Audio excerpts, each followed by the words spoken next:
नमस्कार दोस्तों।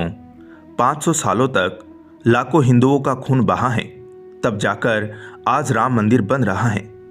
राम मंदिर के इतिहास की संघर्ष भरी ये कहानी अंत तक पूरी जरूर सुने और लाइक शेयर करें। बाबर ने 1528 में अपने सेनापति मीर बांकी को अयोध्या के भव्य राम मंदिर को तोड़ने का आदेश दिया। इतिहासकार कनिगम के अनुसार श्री राम मंदिर को बचाने के लिए हिंदुओं ने जान की बाजी लगा दी थी। 1,74,000 हिंदू वीरों के बलिदान के बाद ही मुगल मंदिर को हानि पहुंचा सके थे। मंदिर इतना मजबूत बना हुआ था कि तोड़ने के लिए तोप के गोलों का इस्तेमाल करना पड़ा। मंदिर को नष्ट करने के बाद जलाल शाह ने हिंदुओं के खून का गारा बनाकर लखोरी ईंटों से बाबरी मस्जिद का निर्माण कराया था। भीटी नरेश मेहताब सिंह को जब मंदिर पर आक्रमण की जानकारी मिली तो उन्होंने बद्रीनाथ तीर्थ यात्रा रद्द कर दी और सैनिकों के साथ मीर बांकी से जा भिड़े। 17 दिनों तक चली भीषण जंग में दोनों ओर के असंख्य सैनिक मारे गए। अंत में मेहताब सिंह समेत राम भक्त वृद्ध केहरी भी वीर गति को प्राप्त हुए। हंसवर रियासत के राजा रणविजय सिंह के कुल पुरोहित देवदीन पांडे ने 17,000 योद्धाओं के साथ बाबर की सेना से श्री राम जन्मभूमि के लिए संघर्ष किया।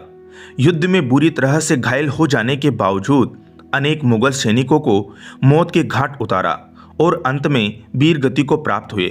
हंसवर रियासत के राजा रणविजय सिंह को अपने पुरोहित देवदीन पांडे की मृत्यु का समाचार मिला तो उन्होंने अपनी महारानी जय कुंवरी को सत्ता सौंप दी और खुद 25,000 सैनिकों को लेकर श्री राम जन्मभूमि मुक्त कराने के लिए निकल पड़े और अंत में वीर गति को प्राप्त हुए। राजा रणविजय सिंह के बलिदान के बाद महारानी जय कुंवरी ने आनंद संप्रदाय के महंत स्वामी महेश्वर नंद के साथ मिलकर श्री राम जन्मभूमि का संघर्ष जारी रखा। स्वामी महेश्वर नंद के नेतृत्व में मठों, मंदिरों और अखाड़ों के असंख्य नागा संप्रदाय, गोरक्षपंथी, दिगंबर, निर्मोही, निर्मले और निर्वाणी साधुओं ने भी शस्त्र उठा लिए। इन्होंने शत्रुओं पर छापामार युद्ध नीति अपनाई। मीर बांकी इतना डर गया कि ताशकंद भाग गया। हुमायूं के काल में भी महारानी जय कुंवरी और स्वामी महेश्वरानंद लगातार संघर्ष करते रहे। इन्हें 10वें युद्ध में सफलता मिली और श्री राम जन्मभूमि 2-3 सालों तक मुगलों से मुक्त रही। बाद में दोनों योद्धा मुगलों की विशाल सेना से लड़ते हुए वीर गति को प्राप्त हुए। अकबर के समय कोयम्बतूर से आए रामानुज संप्रदाय के स्वामी बलराम आचार्य ने श्री राम जन्मभूमि को मुक्त कराने के लिए 20 युद्ध लड़े। बाद में बीरबल और टोडरमल की सलाह पर अकबर ने वहां एक छोटा मंदिर बनाने की अनुमति दे दी। शाहजहां के काल तक उस मंदिर में निर्विघ्न पूजा होती रही। 90 वर्ष निर्विघ्न पूजा होने के बाद औरंगजेब ने अपने सिपहसालार जाबाज खां को सेना समेत मंदिर नष्ट करने भेजा। अयोध्या के अहिल्या घाट पर परशुराम मठ था। वहां बाबा वैष्णव दास रहते थे। उनके साथ चिमटाधारी साधुओं की एक विशाल शिष्य मंडली थी। इन्होंने चिमटों और त्रिशूलों के साथ मंदिर की रक्षा करी और जाबाज खां को उल्टे पांव भागना पड़ा। औरंगजेब ने दूसरी बार सैयद हसन अली को विशाल सेना के साथ मंदिर नष्ट करने भेजा। बाबा वैष्णव दास ने समय रहते गुरु गोविंद सिंह जी से संपर्क साधा। वे सेना समेत मंदिर की रक्षा के लिए अयोध्या पहुंच गए। उन्होंने साधु सेना के साथ मिलकर मुगल सेना को धूल चटा दी। हसन अली शहादतगंज के मोर्चे पर मारा गया। 1664 में औरंगजेब ने फिर एक विशाल सेना मंदिर तोड़ने के लिए भेजी, लेकिन तब तक गुरु गोविंद सिंह भी लौट चुके थे। मुगल सेना ने चबूतरे पर बने लघु मंदिर को तोड़कर गड्ढा बना दिया, लेकिन श्रद्धालु वहीं आकर पूजा करते रहे।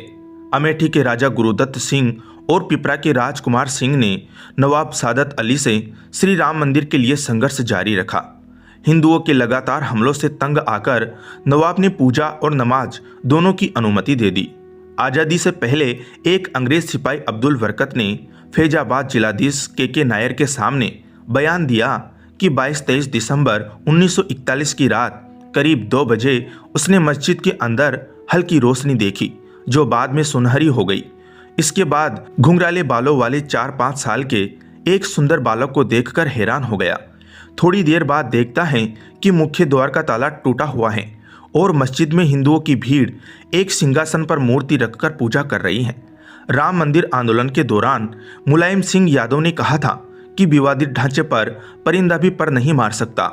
30,000 से ज्यादा सुरक्षाकर्मी अयोध्या में तैनात कर दिए, लेकिन कोलकाता के कोठारी बंधुओं ने मुलायम सिंह के दावे की हवा निकाल दी।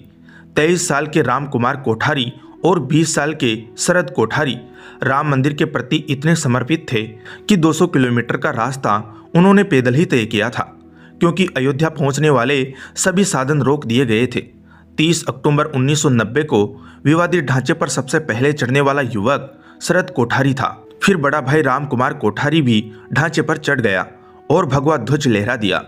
30 अक्टूबर 1990 को विवादित ढांचे से CRPF के जवानों ने दोनों भाइयों को पीटकर खदेड़ दिया, लेकिन इसी बीच पुलिस कर्मियों ने कार सेवकों पर फायरिंग शुरू कर दी। फायरिंग से बचने के लिए दोनों भाई लाल कोठी वाली गली में छिप गए, लेकिन दोनों भाइयों को पुलिस कर्मियों ने बाहर निकालकर बेरहमी से गोली मारकर हत्या कर दी। सरकारी आंकड़ों में शहीद कार सेवकों की संख्या 5 बताई गई है, लेकिन मृतकों की संख्या इससे अधिक थी। श्री राम मंदिर के पक्ष में सुप्रीम कोर्ट का फैसला आने के बाद अयोध्या व आसपास के 105 गांवों के सूर्यवंशी क्षत्रिय परिवारों ने 500 साल बाद सिर पर पगड़ी और पैरों में चमड़े के जूते पहनकर अपने प्रण को पूरा किया। दरअसल इनके पूर्वजों ने 16वीं सदी में मंदिर बचाने के लिए मुगलों से युद्ध लड़ा था, लेकिन वे युद्ध हार गए थे। बता दें कि ठाकुर गज सिंह के नेतृत्व में मुगलों से जंग हुई थी। इस जंग में ठाकुर गज सिंह हार गए थे। हारने के बाद गज सिंह ने श्री राम मंदिर जन्मभूमि पर कब्जा होने तक पगड़ी व जूते न पहनने की प्रतिज्ञा ली थी। इसी प्रतिज्ञा का पालन उनकी आने वाली पीढ़ियों ने भी किया।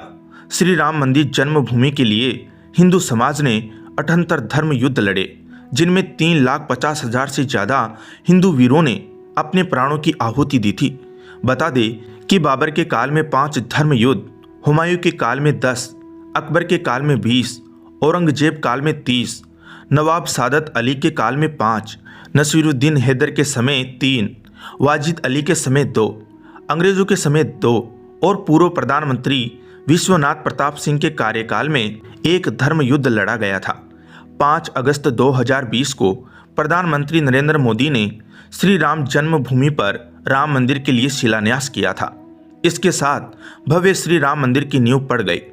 500 साल तक हिंदू समाज के सतत संघर्ष के बाद आज अयोध्या में भव्य राम मंदिर बन रहा है, जिसकी प्राण प्रतिष्ठा 22 जनवरी 2024 को माननीय प्रधानमंत्री श्री नरेंद्र मोदी जी की उपस्थिति में होगी। मंदिर परंपरागत नागर शैली में निर्मित किया गया है।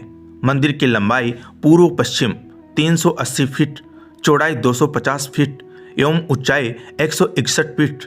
3 मंजिला मंदिर, प्रत्येक मंजिल की ऊंचाई 20 फीट, कुल 392 खंभे, 44 दरवाजे। भूतल गर्भगृह, प्रभु श्री राम के बाल रूप श्री राम लला का विग्रह। प्रथम तल गर्भगृह श्री राम दरबार। कुल 5 मंडप, नृत्य मंडप, रंग मंडप, गुड़ मंडप जिसे सभा मंडप भी कहते हैं, प्रार्थना मंडप, कीर्तन मंडप। मंदिर में प्रवेश पूर्व से 32 सीढ़ियां, ऊंचाई 16.5 फीट चढ़कर सिंह द्वार से होगा। बोलो जय श्री राम। धन्यवाद।